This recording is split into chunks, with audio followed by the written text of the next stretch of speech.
Hi guys, this is Bell Channel 2018 and welcome back to my vlog. Sa kwentuhan ni na Jerry Creval at ng content creator ng DZRH na si Morley Alinio ay nasambit nga ng aktor na nagsasama ng anak niyang si AJ at ang boyfriend nitong si Aljur. Magkasama sila ngayon, kaswal na sabi ni Jerry. Hindi naman lagi silang magkasama araw-araw. Pag-uwi ng Pampanga yung isa, nasa Pampanga rin yung isa. Kung saan nauwi yung isa, nandun din yung isa. Hindi naman sila naghihiwalay Diretsong sabi ng ama ni AJ. Sa vlog ni Morley na in-upload sa kanyang YT channel, kagabi ay natanong nga si Jeric tungkol kay AJ dahil tila nawawala sa limelight o walang pelikulang ginagawa ngayon sa Viva Films. Parang gusto muna niya kasing magpahinga, sagot agad ni Jerry. Dagdag pa, ano kasi yung batang yun ayaw niya nang nababash siya. Meron siyang ganong factor, pag napupulaan siya, nagkakaroon siya ng lack of interest sa lahat ng bagay.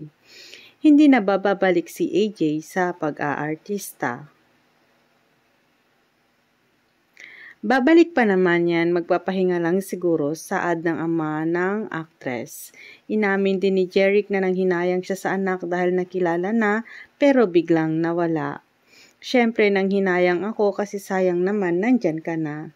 Anyway, ilang buwan pa lang naman siyang namamahinga, ang katwiran naman ni Jeric. Samantala, tinanong ni Morley si Jeric na diretsong kung buntis ngayon si AJ kaya siya nagpapahinga. Pwede itong sagutin o hindi ng aktor.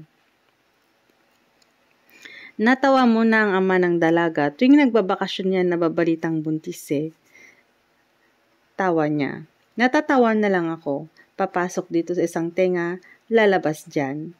Kinlaro rin ni Jeric ang isyong may anak na si AJ o may apo na siya sa anak. Ganito yan, yung pinakapanganay namin yung ate niya. Umalis kasi yun. Yung mga apo-apo minsan nandoon sa kanila. Daming mga bata na napagkakamalang anak. Kasama sa picture taking may bata kaya. May anak na o kaya nanganak na. Kumusta ang relasyon nila ni Aljur na boyfriend ngayon ni AJ? Okay naman kami, wala akong problema kay Aljur, kaswal na sagot ng aktor. Napag-uusapan na ba ni na Aljur at AJ ang kasal? Tanong ni Morley. Napag-uusapan na namin yan. Sinabi ko lang naman kay Aljur, ayusin mo muna yung problema mo dyan.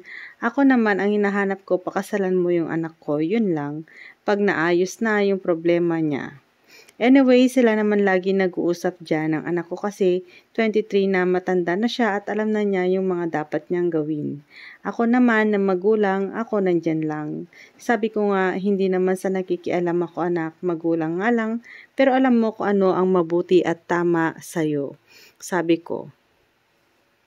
Kwento ni Jeric. Nabanggit din ni Jeric na kung saan masaya ang anak ay masaya na rin siya at pag malungkot ang dalaga ay malungkot din siya bilang ama. That's it guys, and thanks guys for watching and God bless everyone.